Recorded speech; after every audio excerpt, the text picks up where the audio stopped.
नमस्कार मित्रांनो, GSIT solution मध्ये आपले सर्वांचे स्वागत आहे. आता आपण 12वीची परीक्षा दिलेली असेल आणि आपल्या मनामध्ये 12वी नंतर पुढे काय करायचं हा जर प्रश्न तुमच्या मनामध्ये असेल तर हा व्हिडिओ शेवटपर्यंत पहा.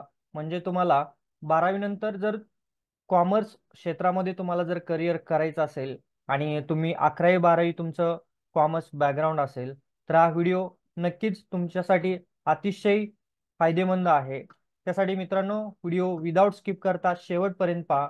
म्हणजे तुम्हाला professional diploma in E accounting and banking हा जो कोर्स आहे याबाबतची सविस्तर माहिती तुम्हाला या एकाच व्हिडिओमध्ये मिळू शकते. आणि तुमचं जे 12वी नंतरचं जे करिअर आहे कॉमर्स मधलं त्यासाठी तुम्हाला एक नवी दिशा आहे. ती नवी दिशा या आजच्या या व्हिडिओच्या माध्यमातून मिळू शकते. त्यासाठी व्हिडिओ शेवटपर्यंत पहा.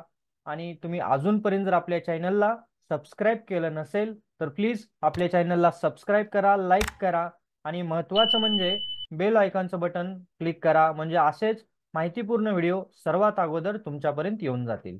चला तर मित्रांनो, आपण आपल्या आजच्या या व्हिडिओला सुरुवात करूया. याच्यामध्ये आपण पाहणार आहोत professional diploma in E accounting and banking हा जो कोर्स आहे यासाठी आपल्याला किती कालावधी लागतो, याच्यासाठी आपल्याला बॅकग्राऊंड कशा पद्धतीचं असलं पाहिजे, त्याच्यानंतर या कोर्सची फी जी आहे ती फी किती आहे आणि सगळ्यात महत्त्वाचं म्हणजे हा कोर्स कंप्लीट झाल्यानंतर आपल्याला कोणत्या ठिकाणी जॉब मिळू शकतो याबाबतची सविस्तर माहिती आपण या व्हिडिओमध्ये पाहूया.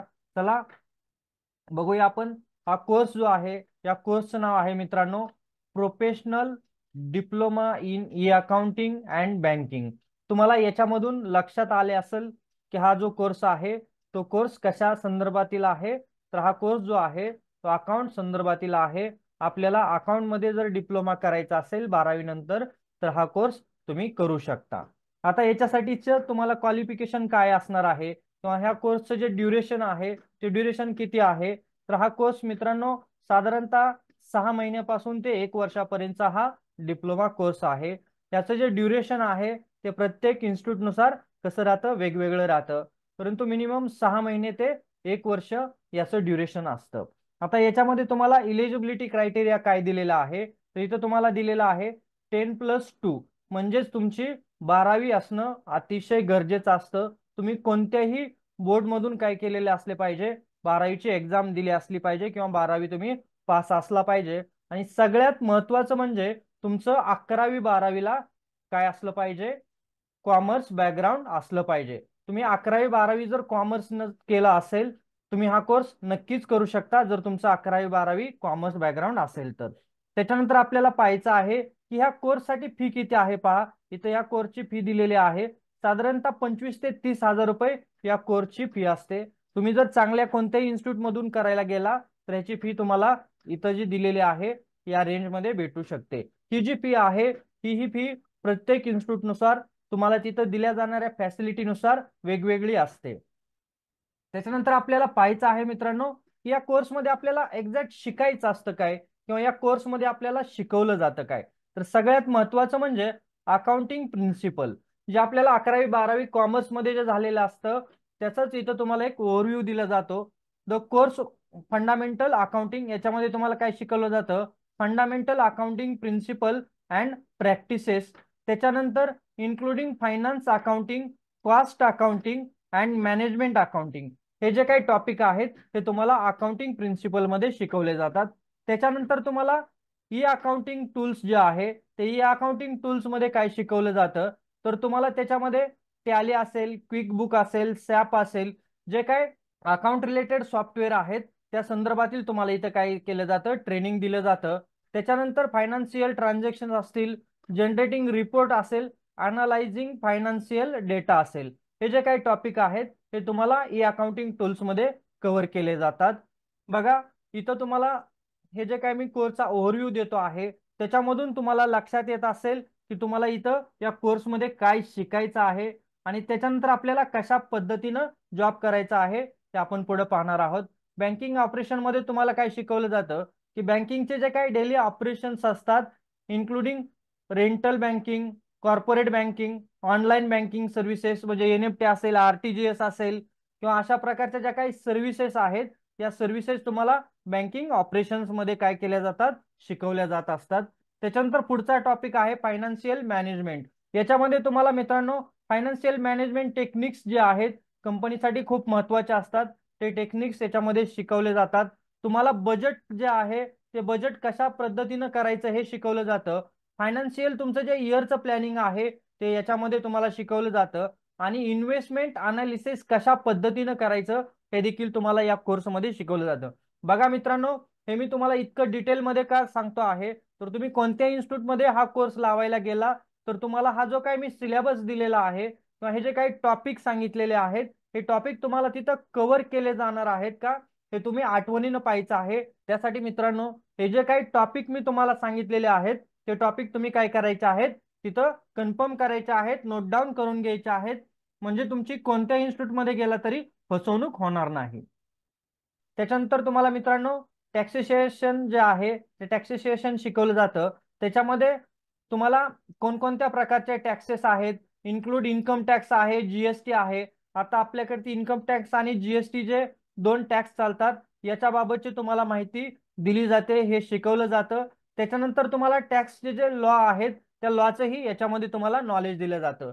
हा जो कोर्स आहे तो एक परिपूर्ण तुमचा अकाउंटंट तुम्ही जे आहे परिपूर्ण अकाउंटंट बनवण्यासाठीचा हा कोर्स आहे मित्रांनो. आणि याच्यामध्ये खूप सगळ्या डिटेल्स ज्या गोष्टी आहेत त्या इथं तुम्हाला शिकवल्या जातात. त्याच्यानंतर बँकिंग रेग्युलेशन जे आहे ते तुम्हाला इथं शिकवलं जातं. याच्यामध्ये तुम्हाला बँकेकडून वेगवेगळ्या कंप्लायन्स आल्या जातात किंवा ऑडिट जे असतं त्याच्यामध्ये तुम्हाला वेगवेगळ्या कंप्लायन्स येत असतात. त्या कंप्लायन्स कशा पद्धतीनं फुलफिल करायच्या हे देखील तुम्हाला मित्रांनो याच्यामध्ये शिकवलं जातं. हा प्रॅक्टिकल कोर्स आहे मित्रांनो. हे सगळं तुम्हाला प्रॅक्टिकल नॉलेज घ्यायचं असतं. आणि सगळ्यात महत्त्वाचं म्हणजे प्रॅक्टिकल आणि ट्रेनिंग.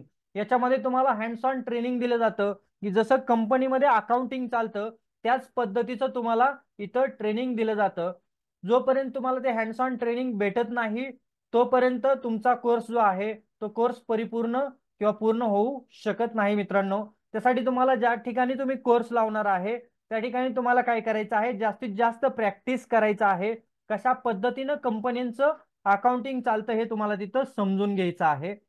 पुढे आता आपल्याला पाहायचं आहे मित्रांनो, हा जो आपण आताचा सिलेबस झाला त्याच्यामध्ये मी जो तुम्हाला टॉपिक सांगितलेले आहेत हे सर्व टॉपिक तुम्हाला त्या इन्स्टिट्यूटमध्ये कव्हर केले जातात का हे तुम्ही तिथं पाहायचं आहे. आणि आता सगळ्यात महत्त्वाचं म्हणजे आपल्याला करिअर ऑपॉर्च्युनिटी याच्यामधून कशा पद्धतीने भेटते बघा. हा जो डिप्लोमा कोर्स आहे हा डिप्लोमा कोर्स केल्यानंतर तुम्हाला कोणत्याही अकाउंटिंग फर्ममध्ये किंवा फायनान्शियल इन्स्टिट्यूट असतील किंवा कॉर्पोरेट ऑर्गनायझेशन असतील याच्यामध्ये कुठेही तुम्हाला मित्रांनो जॉब हा सहजरित्या मिळू शकतो. त्याच्यामध्ये तुम्हाला accountant, account executive, banking officer, financial analyst, tax consultant किंवा ऑडिट असिस्टंट ह्या ज्या काही पोस्ट आहेत या सर्व पोस्टवरती तुम्ही काय करू शकता, जॉब करू शकता. सगळ्यात महत्त्वाचं म्हणजे हा कोर्स तुम्ही कधी करू शकता, जर तुमचे मित्रांनो 12वी झाली असेल तरी हा तुम्ही कोर्स करू शकता किंवा तुम्ही बीकॉम करत असाल तरी हा कोर्स करू शकता. आणि सगळ्यात महत्त्वाचं म्हणजे हा कोर्स केल्यानंतर जे विद्यार्थी जॉब करून शिकणार आहेत, ज्यांची आर्थिक परिस्थिती बेताची आहे अशा विद्यार्थ्यांसाठी हा कोर्स अतिशय उपयुक्त ठरतो मित्रांनो. कारण तुम्ही 12वी झाला आणि त्याच्यानंतर हा कोर्स केला तर कोणत्याही छोट्या फर्म मध्ये किंवा मोठ्या फर्म मध्ये तुम्हाला जॉब मिळू शकतो आणि तुम्हाला मंथली एक साधारणतः 15 ते 20 हजार रुपये पेमेंट इथं मिळू शकतं. आणि तुम्ही शिकत असताना कमवून तुम्ही काय करू शकता, शिकू शकता, स्वतःच्या पायावरती उभा राहू शकता. तर हा अतिशय उत्कृष्ट आणि महत्त्वपूर्ण कोर्स आहे मित्रांनो. याच्याबाबत तुम्हाला आणखीन काही शंका असतील तर तुम्ही काय करू शकता, मला या व्हिडिओच्या कमेंट बॉक्समध्ये विचारा. मी तुमच्या सर्व शंकांचं निरसन 100% करून देण्याचा प्रयत्न करेन. आणि मित्रांनो तुम्हाला आपलं आजचं हे लेक्चर आहे ते कसं वाटलं हे नक्की मला कमेंट बॉक्समध्ये सांगा. आणि गरजू विद्यार्थ्यांपर्यंत जास्तीत जास्त आपला हा व्हिडिओ शेअर करा.